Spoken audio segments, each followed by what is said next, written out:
Okay. Assalamualaikum warahmatullahi taala wabarakatuh.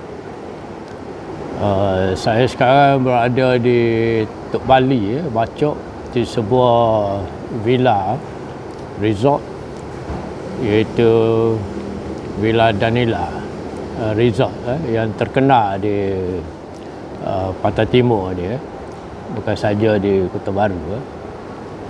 Jadi saya diminta untuk berbincang ataupun mengulas sikit mengenai inovasi-inovasi di dalam puisi Malaysia yang dikatakan puisi-puisi eksperimental. Jadi sebenarnya perkembangan puisi kita ini mulai menampakkan aspek-aspek eksperimen ni, iaitu puisi-puisi yang lain dari yang lain. Pada peringkat awalnya lebih kepada eksperimen bahasa, eksperimen isi, iaitu dari puisi-puisi mengenai diri, mengenai manusia, seperti dalam puisi-puisi Hamzah Fansuri, Amir Hamzah. Kita dapati puisi-puisi mereka pada peringkat awal lebih pada diri lah, dalam konteks hubungan dengan Tuhan. Kemudian bila datangnya Abdullah Munsy, kita perhatikan sastra kita mula ada sedikit perubahan tentang isi, di mana Abdullah Munsy mula bercakap mengenai aspek-aspek luaran, aspek apa yang dia lihat, apa yang dia rasa di luar diri. Misalnya mengenai masyarakat, mengenai keadaan-keadaan setempat, sampah, sarap dan manusia-manusia di luar diri. Dia tidak banyak bercakap mengenai diri dia. Tetapi bila kita masuk era 20-an, 30-an, kita dapati penyair kita kembali membincangkan tentang kelemahan-kelemahan diri orang Melayu dalam konteks perkembangan semasa. Misalnya puisi-puisi yang pertama seperti Pungguk,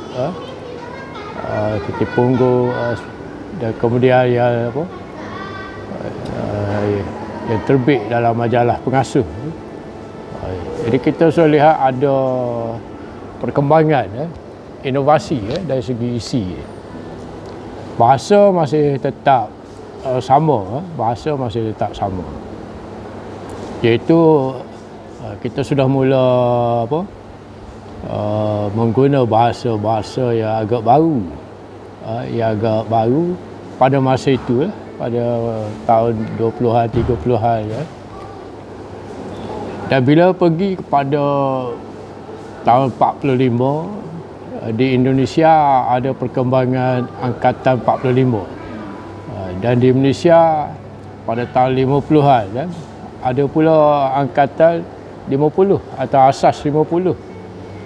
Jadi di sini dari segi isi dia, sajak kita mula bergerak kepada puisi-puisi untuk membela masyarakat.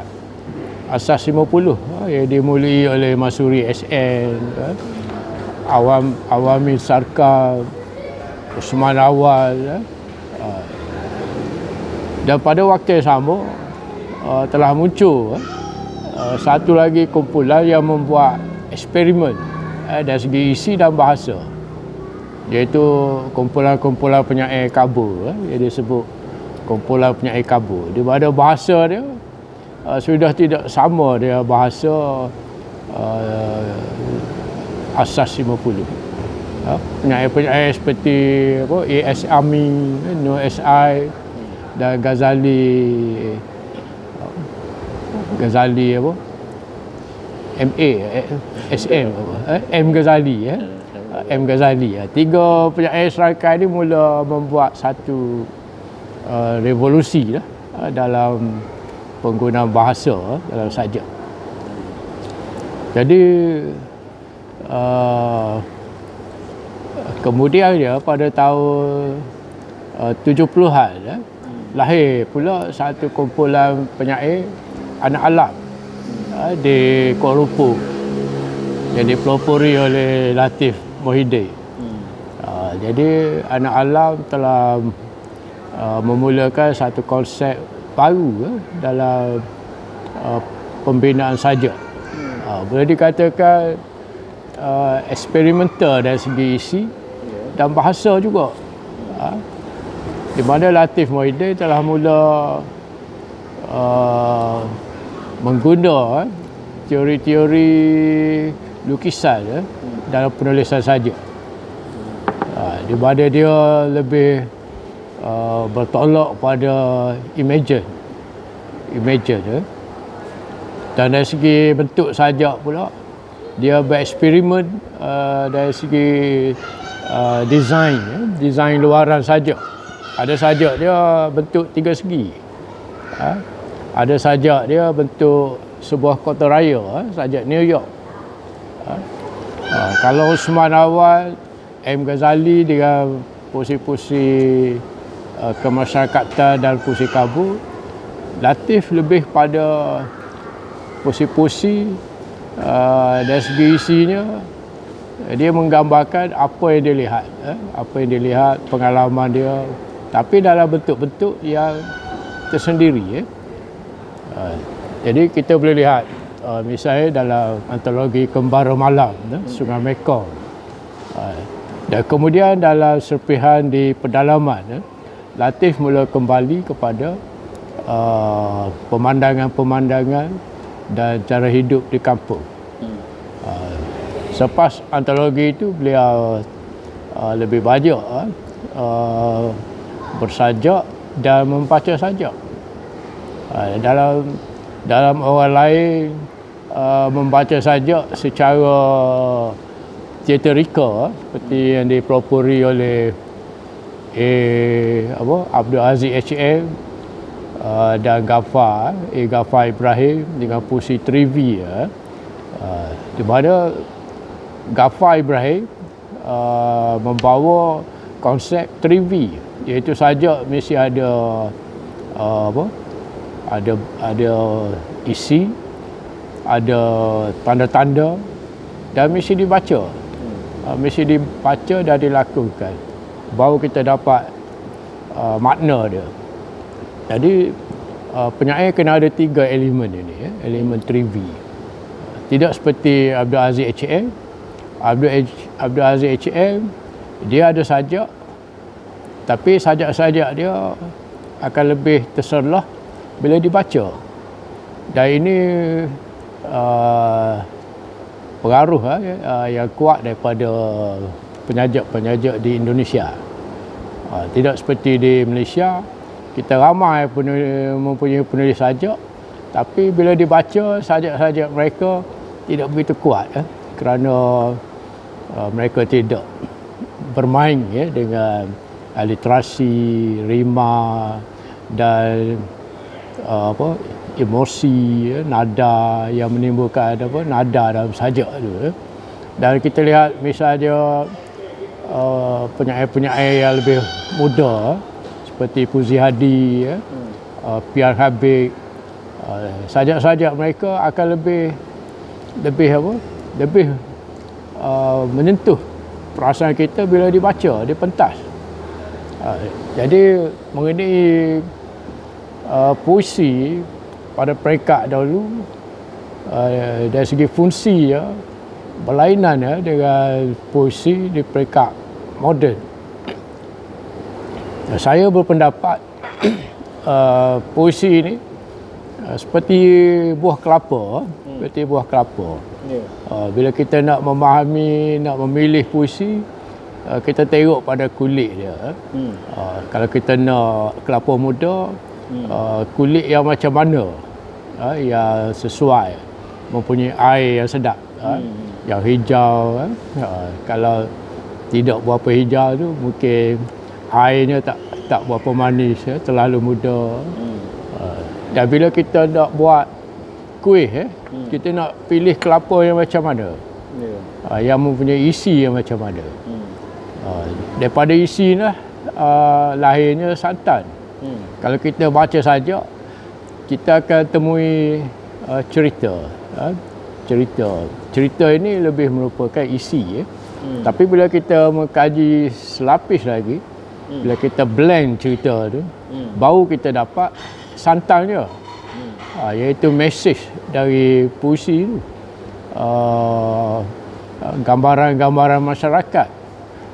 Kalau bahasa masih lagi sama ada isi kelapa ataupun kulit kelapa.